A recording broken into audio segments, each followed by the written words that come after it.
সুপ্রভাত বন্ধুরা, কেমন আছে সবাই? আজকে বানাচ্ছি শঙ্কর মাছের রসা। শঙ্কর মাছ আমার খুব প্রিয় একটা মাছ, সামুদ্রিক মাছ, খাওয়াও ভালো। 500 গ্রাম শঙ্কর মাছ নিয়ে এসেছি, আজকে এটার রসা বানাবো। অনেকেই শঙ্কর মাছ গন্ধের জন্য খায় না, কিন্তু আমার কিন্তু শঙ্কর মাছ খুব ভালো লাগে। এটা খুব ভালো করে ধুয়ে নিয়ে যদি এটাকে একটুখানি গরম জলে ভাপিয়ে নেওয়া যায় না, এই মাছ কিন্তু খেতে খুব ভালো লাগে। মানে মাংসকেও হার মানায় শঙ্কর মাছ। আমি 500 গ্রাম শঙ্কর মাছ এনেছি। এটা আজকে পেঁয়াজ রসুন আদা দিয়ে বেশ কষা কষা করে রান্না করব।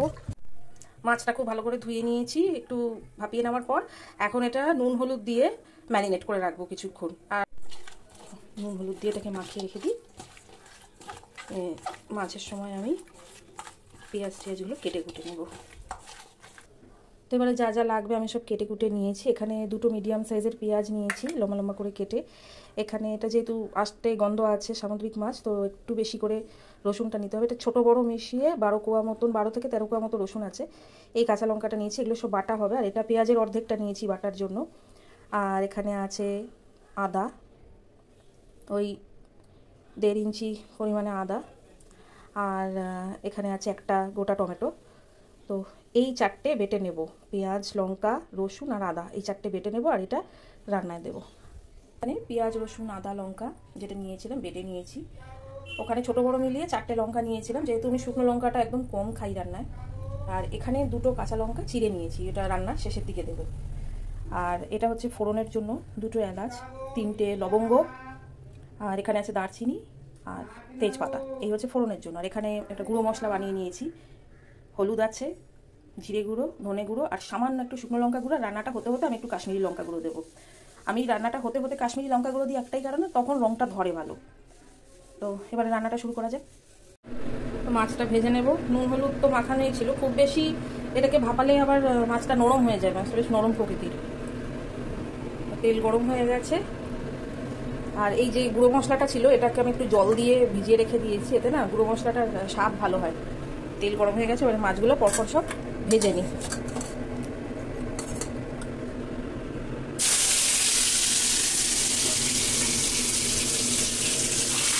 তাহলে মাছগুলো আগে ভেজে নিই। আর এই আলুটা একটুখানি ভাপিয়ে রেখেছিলাম, এই আলুটা এই তেলের মধ্যে ভেজে নিই। এই আলুটাও তেলের মধ্যে ভেজে নিই। সব রান্না একটু তেল খায়। তেলটা গরম হলেই ফোড়নটা দিয়ে দেবো। ব্যাস, তেল গরম হয়ে গেছে, ফোড়নটা দিয়ে দিচ্ছি।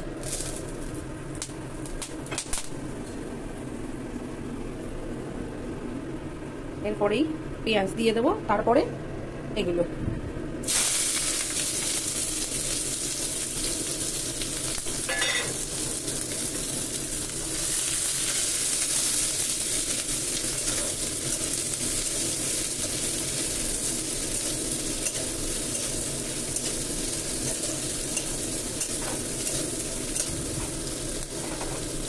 পেঁয়াজটা যাতে একটু নরম হয়, পেঁয়াজ কিন্তু পুরোপুরি কম আছে ভাজতে হবে, নাহলে বেরেস্তা হয়ে যাবে। আমি আগে বুঝতাম না, পেঁয়াজটা বেশি আছে ভেজে নিতাম আর ওটা বেরেস্তা হয়ে যেত, এত বেশি ব্রাউন হয়ে যেত পেঁয়াজটা। তো গোল্ডেন থাকা অবস্থায় রসুন আর আদা বাটাটা দিতে হবে। তো আমি আঁচ একদম কমিয়ে নিয়েছি। এর মধ্যে আমি এখন একটু নুন দেবো যাতে পেঁয়াজটা তাড়াতাড়ি নরম হয়। সামান্য একটু নুন দেবো।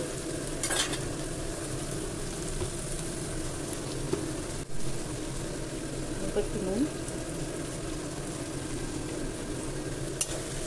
পেঁয়াজটা একটু ভাজা হতে থাকুক।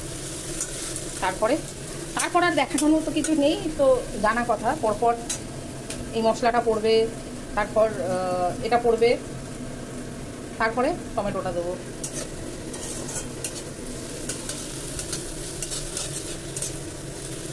আর রান্নাটা যখন করবো গরম জলে করব।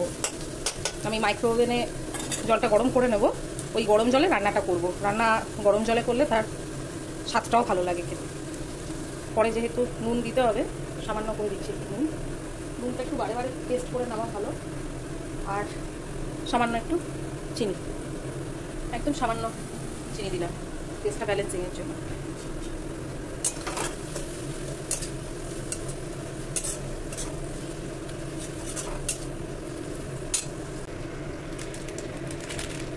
কাশ্মীরি মির্চটা দিয়ে দিচ্ছি।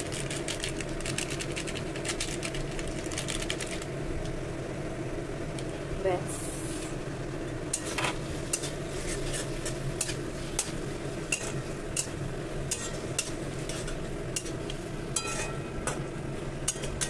রংটা আসছে আস্তে আস্তে। এটা আমি দেখেছি ওই গুঁড়ো মশলার সাথে একসাথে দিলে না রংটা চাপা পড়ে যায়, সেই জন্য আমি সবসময় একটু পরে কাশ্মীরি লালটা ইউজ করি।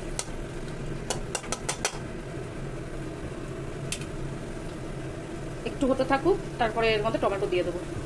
এর মধ্যে এখন টমেটোটা দিয়ে দিচ্ছি। মশলা এখন খুব ভালোভাবে কষবে,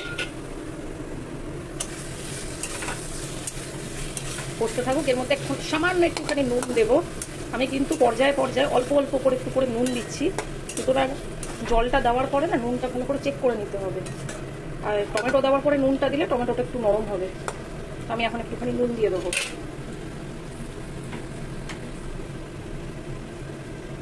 সামান্য, ব্যাস।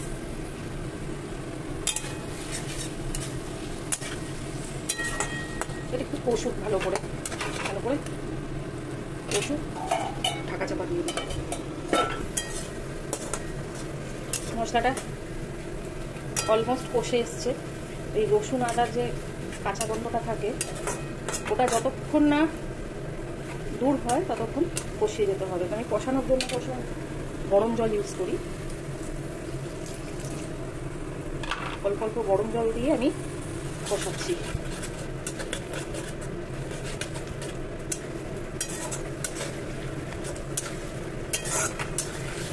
অল্প অল্প গরম জল দিয়ে কষিয়ে যাচ্ছি। আরেকবার একটুখানি ঢাকা চাপা রেখে দেবো। টমেটোটা তো পুরো গলেনি এখনো, একটুখানি ঢাকা চাপা থাকবে।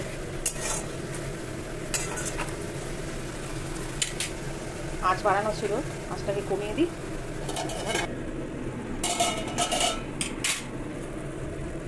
তেল ছেড়ে দিয়েছে আর আদা রসুনের গন্ধও নেই, সুন্দর কষা হয়ে গেছে। আঁচটা বাড়িয়ে দেবো এই পর্যায়ে।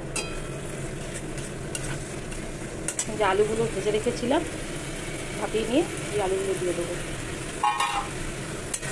আলুর মধ্যে মশলাগুলো একটু মাখা মাখা হবে, এরপর গরম জলটা ঢালবো।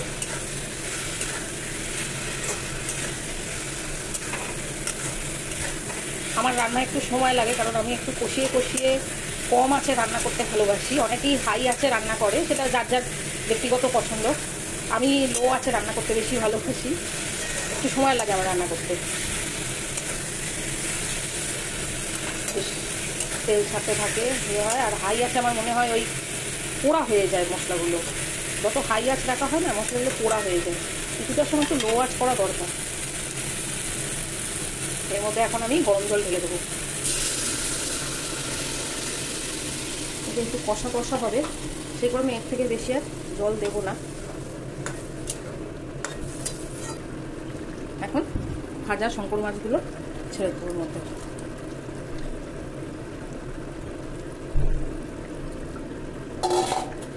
ব্যাস, এটা এখন ফুটতে থাকুক, মিনিট 3-4 ফুটবে। এটা এখন আমি ঢাকা দিয়ে দেবো। এই পর্যায়ে নুনটা একটুখানি টেস্ট করে নিতে হবে যে নুনটা ঠিক আছে কিনা। কম বেশি দরকার পড়লে এই সময় দিয়ে দেওয়া ভালো। এখন এটা ফুটুক।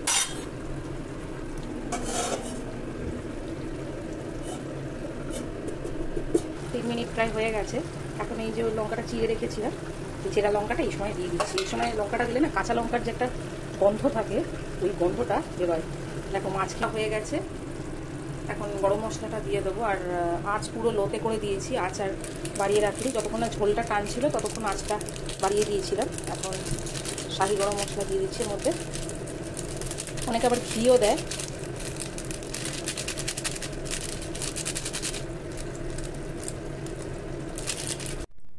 খুব উপকারী একটি মাছ, ওমেগা 3 ফ্যাটি অ্যাসিড এবং অন্যান্য পুষ্টি গুণে সমৃদ্ধ এই মাছের কষা খেতেও ভালো।